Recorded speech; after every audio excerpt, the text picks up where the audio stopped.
एक कहावत है, 100 चूहे खाकर बिल्ली चली हज को। हम नहीं जानते हैं कि ये कहावत किसने बनाई है, उस वक्त किस पर बनाई है, लेकिन प्रणाम है उस अज्ञात कलमकार को जिसने कहावत में हज लिखा नहीं तो दुनिया भर का सारा काला खेल हमारी सनातन परंपरा में ही तो है। भोले भंडारी को गंगा अभिषेक को जाते कांवड़ ही तो असली गुंडे हैं।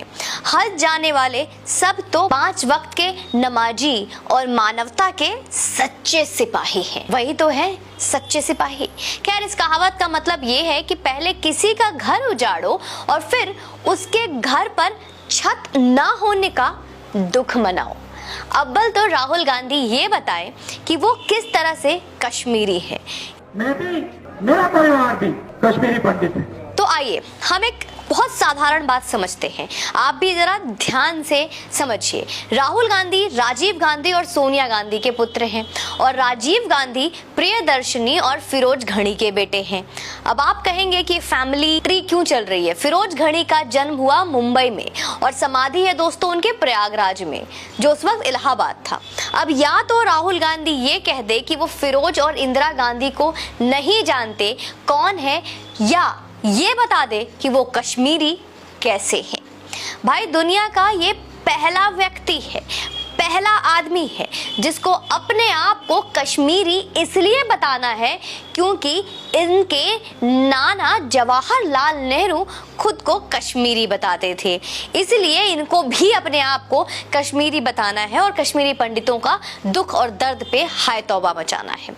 जवाहरलाल नेहरू का जन्म हुआ उत्तर प्रदेश के प्रयागराज में और मृत्यु हुई इनकी नई दिल्ली में। अब आप कहेंगे कि कहीं इनके बाप तो कश्मीरी नहीं थे, तो हम आपको बताएंगे कि इनके बाप यानी कि मोतीलाल नेहरू जी जन्मे थे आगरा में और मृत्यु हुई थी इनकी इलाहाबाद में, जो आज के वक्त में प्रयागराज है। तो कम से कम अगर यूं मैं जोड़ूं तो राहुल गांधी की 6 पीढ़ी तक के नानी घर के तरफ से भी और दादी घर के तरफ से भी कोई कश्मीरी तो नहीं है। खैर, हमें इस बात से कोई आपत्ति नहीं है कि एक व्यक्ति अपने आप को प्रतिष्ठित जड़ों से जोड़ता है, लेकिन इस बात से गहरी आपत्ति है कि जब भारत की रियासतों के राजकाज को निष्क्रिय कर एक अखंड भारत बनाने की और सरदार पटेल सफलतापूर्वक बढ़ रहे थे, जब उन्होंने हैदराबाद, जूनागढ़ और मैसूर को उनके अखंड रवैये पर अपना एक स्टैंड क्लियर कर दिया था। पूरे तरीके से वो क्लियर थे कि भारत में रहना है, मैं रिपीट करूंगी, भारत में रहना है तो भारतीय बनकर रहना होगा। और अपने आप को कश्मीरी बताने वाले पंडित जवाहरलाल नेहरू कश्मीर के भारत में विलय के रास्ते क्यों आ गए? फिर क्यों उन्होंने पटेल को ठीक वही नहीं करने दिया जो करके पटेल ने हैदराबाद, जूनागढ़ और मैसूर के विरोध को कुचला था?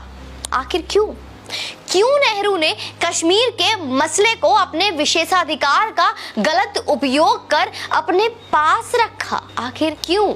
आप सभी के लिए भी सवाल, क्यों उन्होंने कश्मीर को अंतर्राष्ट्रीय समस्या बता दी और समूचे देश का सर पूरी दुनिया के सामने 50 से भी अधिक वर्षों तक झुका दिया? आखिर क्यों उन्होंने कश्मीर के मुद्दे का अंतर्राष्ट्रीयकरण किया और इसे संयुक्त राष्ट्र संघ ले गए? इन सवालों के जवाब पहले राहुल गांधी अपने खानदान से पूछ कर आए, अपने पूर्वजों से पूछ कर आए और फिर कश्मीर के लिए सहानुभूति दिखाए। तो सहानुभूति थोड़ी सी भी सच्ची लगेगी। राहुल गांधी, चलिए मान लेते हैं एक बार की आपके नाना कश्मीरी थे, लेकिन हमारे यहाँ एक प्रचलन है कि लोग अपने बच्चे का नाम अपने दुश्मन के नाम पर भी रख देते हैं। माना कि आपका ये मानना है कि आपके दादा कश्मीरी हैं, लेकिन कभी विभीषण नाम नहीं रखते हैं बच्चों का। पता है क्यों? जानते हैं क्यों? ईश्वर के शरण में जाकर भी विभीषण पूजनीय नहीं हुए, क्योंकि उन्होंने अपने ही घर से गद्दारी की थी। आपके दादा कहीं वही वाले तो नहीं है। हम भी पता करते हैं कि कश्मीरी अपने बच्चे का नाम जवाहर रखते हैं या नहीं रखते हैं। 58 साल के अपने शासन काल का वो एक दिन बता दीजिए जिस दिन कांग्रेस ने कश्मीरियों के हित में कोई एक छोटा सा भी काम किया, इतना सा भी। बताइए कि 370 जैसे कानून कश्मीर को विशेष बना रहे थे या उन्हें एहसास दिला रहे थे कि वो भारतीय नहीं है, क्योंकि जिस दिन 370 हटा हमने कुछ नेताओं के अलावा किसी भी कश्मीरी को छाती पीटते नहीं देखा। अगर उनके अधिकार का हनन हो रहा होता तो वे विरोध करते, वो सड़क पर होते ना। अब जब आप टारगेट किलिंग की बात कर ही रहे हैं तो ये भी बता दीजिए कि कश्मीर को टारगेट किलिंग का हेवन बनाने वाले यासीन मलिक को शांति का दूत बनाने वाले हमारे प्रिय मनमोहन सिंह जी किसकी कठपुतली थे? ये भी बताइए कि Gupkar gang, anti India gang, separatist gang ने कश्मीर पर अपना नाजायज कब्जा जमा लिया था या नहीं, ये भी बता दी। एक अच्छी सलाह देती हूँ, जरा ध्यान से सुनिए। अपने आस्तीन में छिपाकर बम फोड़ना बंद कर दे, खुद के ही कपड़े फटेंगे। कश्मीरी जिस जहालत से बाहर आए हैं ना, वो जहालत आपके दादा ने अपने पूर्वजों को तोहफे में दिया था।